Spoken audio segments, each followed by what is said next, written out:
गर्मी में 5 अनाथ बहनों का जादुई बोरा घर और फ्रिज। आह, दीदी बहुत प्यास लग रही है, थोड़ा पानी पिला दो।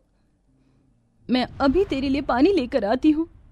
दीदी हमें मटके का पानी नहीं पीना, हम ठंडा पानी पिलाओ ना। मटके का गर्म पानी पीकर देखो हम दोनों कैसे बीमार पड़ गए। अगर ठंडा पानी ना पिया तो हम लोग मर ही जाएंगे। प्रीति मेरी बहन, ऐसा मत बोल। दीदी आप इन दोनों और मुन्नी का ख्याल रखना, मैं कहीं से ठंडा पानी लेकर आती हूँ। संगीता सड़क किनारे बने अपने तिरपाल की झोपड़ी से बाहर निकलती है और दुकान पर जाती है। अंकल, मेरी दोनों बहन ठंडे पानी के लिए तरस रही है। भगवान के लिए मुझे एक बोतल ठंडा पानी दे दीजिए। ये लो, और 20 रुपए दे दो। क्या 20 रुपए? अंकल मेरे पास अभी 20 रुपए नहीं है, लेकिन जैसे ही आएंगे मैं आपको पक्का दे दूंगी। मुझे इस वक्त ठंडे पानी की सबसे ज्यादा जरूरत है। तूने क्या मुझे कोई बुड़बक समझ रखा है जो मैं तुझे मुफ्त में ठंडा पानी दूंगा? अगर ये बोतल लेनी है तो 20 रुपए दे, वरना यहाँ से दफा हो जा। दुकान वाला संगीता की बेइज्जती करके उसे वहां से भगा देता है, जिसके बाद संगीता रोते हुए घर जाती है और मजबूरन अपनी दोनों बीमार छोटी बहनों को गर्मी में गर्म पानी पिलाती है। दीदी ये लोग गाड़ियाँ क्यों चलाते, इनके धुएं से देखो ना मुझे कितनी खांसी हो रही है। दीदी क्या हम जिंदगी भर यूं ही इस तिरपाल में ही रहेंगे? पता है इसमें बहुत गर्मी लगती है, देखो मेरी गर्दन और पीठ पर घुमौरी भी हो गई है। नहीं प्रीति, हम लोग जिंदगी भर यहाँ नहीं रहेंगे। हमारा भी घर होगा और उसमें हमारी सहूलियत की सारी चीज भी होगी। दुर्गा मैया पर भरोसा रखो, वो सब कुछ अच्छा ही करेंगी। ये कहते हुए अक्षरा अपने दोनों छोटी बहनों को गले से लगा लेती है। इन 5 बहनों में अक्षरा और संगीता बड़ी बहनें थीं।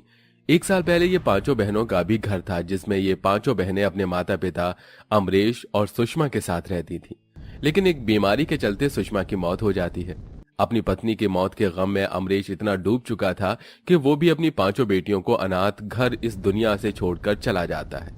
माँ बाप न होने की वजह से घर का मकान मालिक इन्हें घर से निकाल देता है और अब 5 बहनें अनाथ होकर सड़क किनारे एक तिरपाल लगाकर उसके अंदर रहती हैं। दीदी आज ये मुन्नी को क्या हुआ है? सुबह से रोई जा रही है। रोएगी क्यों नहीं संगीता, बेचारी ने सुबह से दूध कहाँ पिया है। कल रात को दूध लेकर आई थी, लेकिन गर्मी के चक्कर में सारा दूध फट गया। दीदी कितना अच्छा होता ना कि हमारे पास भी फ्रिज होता, तो हम रोज उसका ठंडा पानी पीते और मुन्नी का दूध भी खराब नहीं होता। और ना जाने दुर्गा मैया हमारे साथ ये सब क्यों कर रही हैं। संगीता, दुर्गा मैया नहीं बल्कि हमारी किस्मत हमारे साथ ऐसा कर रही है। लेकिन मुझे दुर्गा मैया पर पूरा भरोसा है, वो एक ना एक दिन सब कुछ ठीक कर देंगी। इतना कहकर दोनों बहनें तिरपाल में रखी छोटी सी दुर्गा मैया की मूर्ति के सामने दिया जलाकर हाथ जोड़कर उनसे प्रार्थना करती हैं और रोज बोरे की फैक्ट्री में जाकर बोरा बनाती हैं और इसी से ही अपना और अपनी तीनों छोटी बहनों का भी पेट पालती हैं। संगीता और अक्षरा दोनों को ही दुर्गा मैया पर बहुत भरोसा होता है। दोनों ही बहनें हर दिन दुर्गा मैया की सच्ची श्रद्धा से भक्ति करती हैं। संगीता, दुर्गा मैया की जोत जलाने के लिए तेल खत्म हो गया, दुकान से तेल लेते हुए चलेंगे। अक्षरा इतना बोल ही रही होती है कि तभी दोनों बहनें देखती हैं कि एक बहुत ज्यादा उम्र की बूढ़ी औरत रोड पार कर रही थी। वहीं दूसरी तरफ से तेज रफ्तार में एक गाड़ी आ रही है। भगवान दीदी, ये गाड़ी वाला तो इन अम्मा को मार कर चला जाएगा। दोनों बहनें भागती हुई उस बूढ़ी अम्मा के पास जाती हैं और जल्दी से उसे रोड के दूसरी तरफ कर देती हैं। लेकिन इसी बीच अक्षरा के हाथ में अचानक मोच आ जाती है। आह आह! दीदी क्या हुआ, आप ठीक तो हो? कुछ नहीं संगीता, बस हाथ में एक हल्की सी मोच ही है। अम्मा आप ठीक तो है ना? हाँ बेटिया मैं ठीक हूँ, तुम्हारा बहुत बहुत शुक्रिया। अगर आज तुम न होती तो आज तो मुझे भगवान के दर्शन होने ही थे। ये आप कैसी बातें कर रही हैं? आप हमारे साथ चलिए, यहीं पास में ही हम सड़क किनारे तिरपाल लगा कर रहते हैं। थोड़ी देर बैठकर वहां आराम कर लीजिएगा। दोनों बहनें उस बूढ़ी अम्मा को अपने साथ तिरपाल के अंदर ले जाती हैं और बिठाकर उसे मटके का पानी पिलाती हैं। माफ करना अम्मा, हमारे घर में फ्रिज नहीं है, इसलिए आपको ये गर्म पानी ही पीना होगा। कोई बात नहीं बिटिया, वैसे तुम 5 क्या इस तिरपाल में अकेले रहती हो? तुम्हारे माता पिता कहाँ हैं? बूढ़ी अम्मा के पूछने पर अक्षरा और संगीता उस बूढ़ी अम्मा को अपनी सारी कहानी बताती हैं। और बस ये फैक्ट्री में बोरे बनाते हैं और कुछ घर लाकर बनाते हैं और इसी से ही हम अपना और अपनी बहनों का गुजारा चलाते हैं। बाकी सब तो दुर्गा मैया पर हमें भरोसा है ही कि वो सब कुछ ठीक कर देंगी। जानकर खुशी हुई, आज भी इतने सच्चे भक्त इस युग में हैं। वो बूढ़ी औरत सामने रखे उन बोरों को छूती है। अब मैं चलती हूँ, मेरे जाने का वक्त हो गया है, तुम लोग अपना ख्याल रखना। बूढ़ी औरत अक्षरा के हाथ पर उस जगह छूती है जहां से मोच आई थी और वहां से चली जाती है। तभी अक्षरा महसूस करती है कि उसके हाथ में दर्द नहीं हो रहा है। ये क्या, अभी थोड़ी देर पहले तो मेरे हाथ में इतना दर्द हो रहा था और अब देखो ऐसा लग रहा है कि मानो कभी चोट लगी ही ना हो। अरे ये तो सब दुर्गा मैया का कमाल है। ये कौन बोला? कौन है यहाँ? नीचे देखो नीचे। नीचे तो ये बोरे हैं, आखिरकार ये आवाज कहाँ से आ रही है? अरे ये आवाज मेरे अंदर से आ रही है, मैं बोरा हूँ। हे भगवान, ये क्या?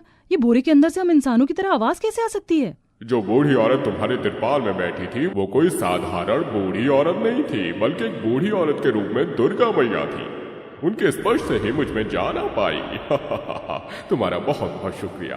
आज तुम्हारी वजह से ही मुझे दुर्गा मैया के दर्शन हो पाए। उनके स्पर्श से ही मैं जिंदा हो पाया। क्या इसका मतलब वो दुर्गा मैया थी? हे भगवान, ये हमसे क्या हो गया? दुर्गा मैया हमारे घर आई और हमें पता ही नहीं चला। कहीं वो हमसे रुष्ट तो नहीं हो जाएंगी? दुर्गा मैया अपने सच्चे भक्तों से कभी रुष्ट नहीं होती।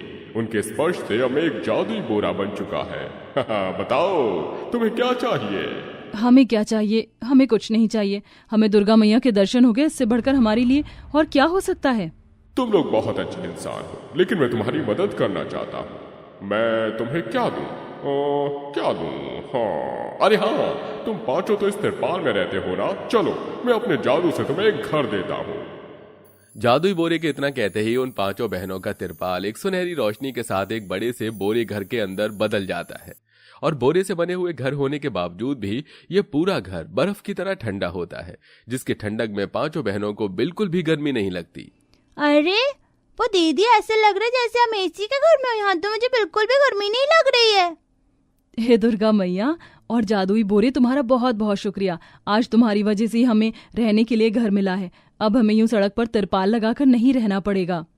पांचों बहनें अपना बोरा घर पाकर बहुत खुश होती हैं। तभी सेजल की गोद में 1 साल की उनके सबसे छोटी बहन मुन्नी रोना शुरू कर देती है। क्या हुआ मुन्नी, तू क्यों रो रही है?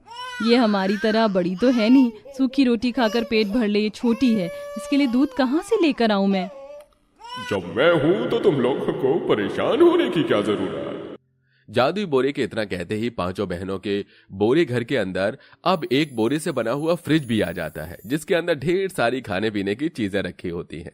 ये लो तुम्हारा जादुई फ्रिज, अब जो खाना है खाओ। लेकिन हमें तो दूध चाहिए था और इसके अंदर तो दूध है ही नहीं। ये जादू बोरे का फ्रिज है। तुम इस जादुई बोरे के फ्रिज से जो भी कुछ मांगोगे वो तुम्हें मिल जाएगा। अच्छा, ए जादुई बोरे के फ्रिज, क्या तुम हमें दूध दे सकते हो ताकि हम अपनी छोटी बहन को दूध पिला सकें? अक्षरा के इतना बोलते ही उस जादुई बोरे फ्रिज के अंदर ढेर सारी दूध की बोतल आ जाती हैं, जिसे देख पांचों बहनें बहुत खुश होती हैं और अब अपनी सबसे छोटी बहन मुन्नी को ढेर सारा वो दूध पिलाती हैं। पहली बार पेट भरकर दूध पीने की वजह से मुन्नी आराम से सो जाती है, जिसे देख चारों बहनें बहुत खुश होती हैं। मुझे तो समझ नहीं आ रहा है कि मैं कैसे तुम्हारा शुक्रिया अदा करूं। ए जादुई बोरे, क्या तुम हमें कुछ पैसे दे सकते हो जिसकी मदद से हम अपना खुद का कुछ काम शुरू कर सकें और अपनी छोटी बहनों को एक अच्छी जिंदगी दे सकें? हाँ, क्यों नहीं, मैं तुम्हें पैसे दे सकता हूँ, लेकिन याद रहे इन पैसों का सही इस्तेमाल करना। जहाँ भी पैसे को गलत इस्तेमाल किया तो तुमसे सब कुछ छीन लिया जाएगा। जादुई बोरा संगीता और अक्षरा को ढेर सारे पैसे देता है, जिससे अब दोनों बहनें अपना खुद का एक रेस्टोरेंट खोलती हैं और मेहनत से ही अपना और अपनी तीनों छोटी बहनों का पेट पालती हैं और उनकी एक अच्छी परवरिश कर हंसी खुशी अपनी जिंदगी जीती हैं। और इसी के साथ वो हर महीने दुर्गा माँ के मंदिर में गरीब लोगों के लिए भंडारा करवाती हैं।